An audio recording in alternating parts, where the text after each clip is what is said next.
77তম ভিডিপিৰ যি প্ৰতিষ্ঠা দিৱস, এই প্ৰতিষ্ঠা দিৱসত আজি ডিমাকুছী আৰক্ষী চকীৰ এই চৌহদত আমাৰ ডিমাকুছী থানা এলেকাৰ যি ভিডিপি সন্থা আছে, ইয়াৰ প্ৰতিষ্ঠা দিৱস ইয়াত উদযাপন কৰা হৈছে।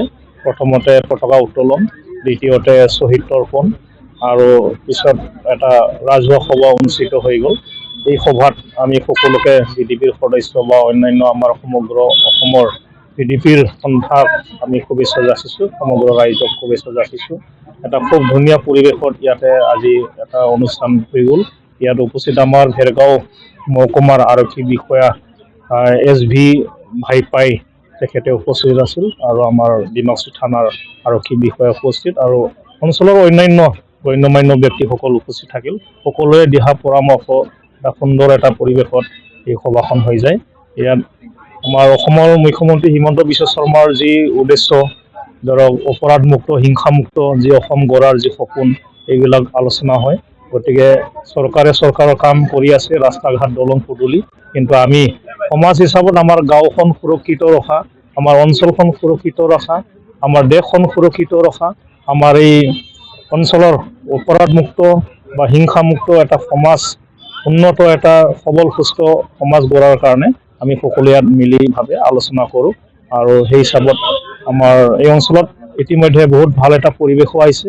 আগৰ দিনত যি হিংসা অহিংসা যি মানে অপৰাধ হৈ আছিল, এইটো যথেষ্ট আমাৰ সকলোৰে সহযোগত এই অঞ্চলৰ বিভিন্ন দল সংগঠন, বিভিন্ন সমাজকৰ্মী, আমাৰ থানা, নাগৰিক কমিটি, আমাৰ ভিডিপি, আমাৰ সংবাদকৰ্মী, সকলোৰ সহযোগিতাত এই অঞ্চলটো এটা সুন্দৰ আৰু সুৰক্ষিত এটা ভাল এটা পৰিৱেশ আহিছে। তাৰ কাৰণে আমি নথৈ আনন্দিত হৈছোঁ। আজি সকলোলৈ শুভেচ্ছা জনাই মই এইখিনিতে সামৰি মাৰিছোঁ। নিশ্চয় মানে আমিতো এতিয়া ধৰক যিখিনি ৰাইজে ইনফৰমেশ্যন দিছে বা এইখিনি পশুধন মানে চুৰি কাৰ্য, ইয়াত এক্সিডেণ্ট, এইবিলাকৰ বহলভাৱে বিস্তৃতভাৱে আমি সময়ে সময়ে আলোচনা কৰি ইয়াৰ পদক্ষেপ লোৱা হৈছে। ইতিমধ্যে পশুধন চুৰি কাৰ্য সেইবিলাক ধৰাও পৰিছে, এৰেষ্টো কৰিছে। বাইক চুৰিও মানে ইয়াত ধৰা পৰিল, এৰেষ্ট কৰিছে, তেওঁলোকক জেল হাজতলৈ প্ৰেৰণ কৰিছে আমাৰ লোকেল থানাই। গতিকে এতিয়া অকণমান মানে নৰ্মেলত আহিছে আৰু চোৰবিলাকে সময়ে সময়ে সুযোগ সুবিধা লৈ এইবিলাক কাৰ্য কৰি থাকে। আমি সজাগ আৰু সচেতন হ'ব লাগিব। আৰু আমি ৰোড এক্সিডেণ্টটো বেছি মেজৰ আমাৰ এই UT ৰোডটো। গতিকে ইয়াৰ কাৰণে আমাৰ কৰিবলগীয়া সকলোৰে আছে। ইয়াত মদ পানী বা মাদক দ্ৰব্য মানে সেৱন কৰি মানুহে অতিমাত্ৰাকৈ স্পীডত চলায় আৰু প্লাছ ইয়াত কৰিব লগা বহুত আছে। আমাৰ ধৰি লওক PWD ডিপাৰ্টমেণ্টৰ ইয়াত কৰণীয় আছে, স্পীড ব্ৰেকাৰবিলাক দিব লাগে। তাৰপিছত ইলেক্ট্ৰিচিটি ডিপাৰ্টমেণ্ট, কাৰেণ্ট পোষ্টবিলাক ধৰক ৰাস্তাৰ কিনাৰত আমাৰ ছাইড বামত লগাই থোৱা আছে, এইবিলাক আঁতৰাব লাগে। ফৰেষ্ট ডিপাৰ্টমেণ্টৰ দায়িত্ব আছে ইয়াত। কিছুমান হেৰিবিলাক গছবিলাক একেবাৰে ৰ'দৰ লগতে মানে ছাইড বামবিলাকত লাগি থকা গছ আছে, সেইবিলাকৰ মানে শিফটিং কৰাৰ ব্যৱস্থা বা সেইবিলাক কাটি ফেলে বা এটা গছ কাটি 10ডাল আমি লগাব লাগিব, তেওঁলোকৰো এটা দায়িত্ব আছে। গতিকে ইয়াত আমি SP ছাৰক মহোদয়ক যেতিয়া আমি অনুৰোধ কৰিছিলোঁ যে ইয়াত ট্ৰেফিক চাব ষ্টেচন লাগে, গতিকে এতিয়া তেখেতে ট্ৰেফিক পুলিচ কেইজনমান আমাৰ ইয়াত দিছে আৰু নাকা চেকিং কৰি ফেলে যথেষ্টখিনি এতিয়া এক্সিডেণ্টৰ মানে হেৰিটো অলপ কমিল। কাৰ্য সেইবিলাকো যথেষ্ট কমিছে। আৰু এইবিলাকৰ কাৰণে আমি বিভিন্ন দল সংগঠন লৈ পেলাই আমি 14 তাৰিখত এটা ৰাজহুৱা সভা এটা কৰাৰ কাৰণে আমি নাগৰিক কমিটিৰ তৰফৰ পৰা চিন্তা চৰ্চা কৰিছোঁ। গতিকে আপোনালোক সকলোকে এই সভাত আহিবলৈ আপোনালোক সদৌ অসম গাঁওৰক্ষী বাহিনীৰ ৭৭তম দিৱস, প্ৰতিষ্ঠা দিৱস, এই উপলক্ষে আমি ডিমাকুছী থানা সমিতি গাঁওৰক্ষী বাহিনীৰ উদ্যোগত তথা ডিমাকুছী আৰক্ষী থানাৰ সহযোগিতাত আমি ৭৭তম গাঁওৰক্ষী বাহিনী প্ৰতিষ্ঠা দিৱস এদিনীয়া কাৰ্যসূচীৰে আমি অনুষ্ঠিত কৰিছিলোঁ। ইয়াতে আমি প্ৰথমতে ৰাতিপুৱা আমাৰ গাঁওৰক্ষী বাহিনীৰ যি পতাকা এই উত্তোলন কৰা হৈছিলে। তাৰপিছতে আমাৰ গাঁওৰক্ষী বাহিনীৰ প্ৰতিষ্ঠাপক আমাৰ সকলোৰে শ্ৰদ্ধাৰ স্বৰ্গীয় হৰিনাৰায়ণ বৰুৱাদেৱৰ প্ৰতিচ্ছবিত মাল্য অৰ্পণ কাৰ্যসূচী, লগতে আমাৰ শ্বহীদ দৰ্পণ কাৰ্যসূচীৰে আমি আজি যি ৭৭তম গাঁওৰক্ষী বাহিনী প্ৰতিষ্ঠা দিৱস আমি পালন কৰিছিলোঁ। ইয়াত ৰাইজৰ যি সহযোগিতা সঁচাকৈ আমাৰ ভাল লাগিছে। আমাৰ ডিমাকুছী থানা এলেকাৰ যিমানখিনি গাঁওৰক্ষী বাহিনীৰ লোক আছে, সভাপতি, সম্পাদক, সভানেত্ৰী, সম্পাদিকা, সকলোৱে ইয়াত আমাক স্বতঃস্ফূৰ্তভাৱে জড়িত হৈ ইয়াত উপস্থিত থাকি আমাক সহযোগিতা দিছে। আৰু আমাৰ এই যি এদিনীয়া কাৰ্যসূচীতে আমাৰ ভেৰগাঁও মহকুমাৰ পুলিচ আৰক্ষী বিষয়া শ্ৰদ্ধাৰ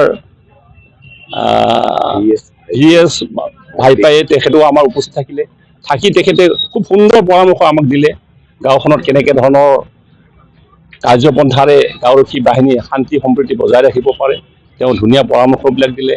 ৰাইজৰ সহযোগিতা তেওঁ বিচাৰিছে, আমাৰ মহকুমাটো যাতে শান্তিপূৰ্ণভাৱে তেওঁ পৰিচালনা কৰিব পাৰে। আৰু ৰাইজৰ তৰফৰ পৰাও যিটো মতামত পাইছে, খুব ভাল এটা পৰিৱেশ। লগতে আমাৰ ডিমাকুছী আৰক্ষী চকীৰ ভাৰপ্ৰাপ্ত বিষয়া সুমন কুমাৰ সাহা, তেখেতেও আমাক সহযোগিতা দিছে। আজি অনুষ্ঠানত থাকি ৰাইজৰ পৰামৰ্শবিলাক গ্ৰহণ কৰিছে। ৰাইজৰ লগত আৰক্ষী প্ৰশাসনৰ যিটো এটা সময়ত থকা যিটো এটা ভাৰসাম্যতা, সেইটো দূৰ কৰাৰ ক্ষেত্ৰত এনেধৰণৰ অনুষ্ঠানৰ জৰিয়তে ৰাইজ আৰু প্ৰশাসনৰ মাজত যিটো বন্ধুত্ব গঢ়াত এটা নিশ্চয় আজিৰ অনুষ্ঠানটো সহায় কৰিব। সেইটো এটা আমাৰ মূল বিষয়।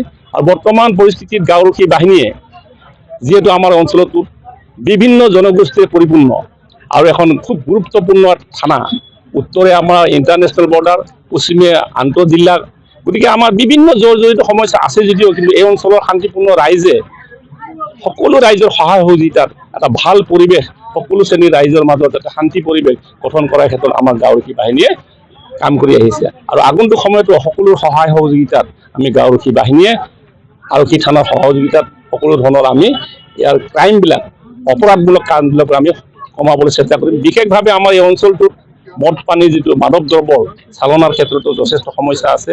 সেইখিনি ক্ষেত্ৰতো আমি প্ৰতি মুহূৰ্ততে আৰক্ষী প্ৰশাসনক আমি সহায় সহযোগিতা দিছোঁ। আৰু আৰক্ষী প্ৰশাসনেও বিভিন্ন সময়ত বিভিন্ন ঠাইত তালাচী কৰি এই ক্ষেত্ৰত যথেষ্ট এটা নাশী লগাবলৈ সক্ষম হৈছে। আৰু তাৰ কাৰণে আমি সকলোৱে আৰক্ষী প্ৰশাসনক আমি আমাৰ তৰফৰ পৰা আমি ধন্যবাদ জনাইছোঁ। আৰু ৰাইজেও যথেষ্ট তেওঁলোকক সহযোগিতা দিছে।